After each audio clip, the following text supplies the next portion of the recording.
Ratusan sopir truk dari sejumlah wilayah di Jawa Timur berunjuk rasa dan memblokade jalur tol Purbalenyi. Mereka menuntut Dinas Perhubungan merevisi kebijakan pelarangan operasional truk over dimension dan overloading atau odol.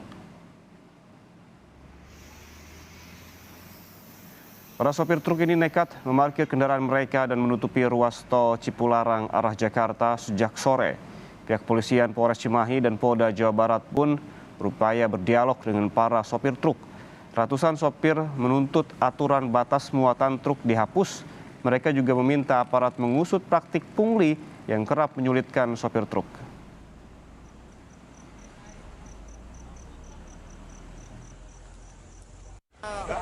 Overload tolong nggak dihapus, dibatasi muatan tolong dihapus.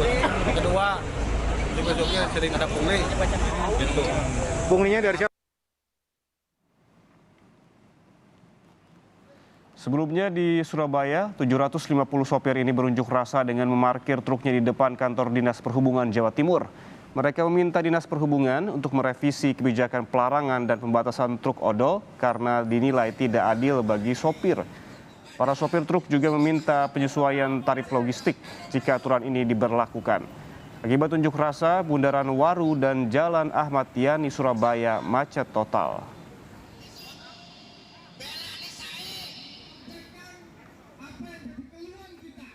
Undang-Undang Nomor 22 tahun 2009, di mana Undang-Undang Lalu Lintas itu menempatkan sopir sebagai pelaku yang tidak, sedangkan pemilik barang tidak dikenakan pidana. Sementara di jalur Pantura Lasroban Batang, Jawa Tengah, ratusan sopir truk juga protes terkait aturan over dimension dan overloading atau odol. Aksi menyebabkan jalur Pantura lumpuh total selama hampir 2 jam.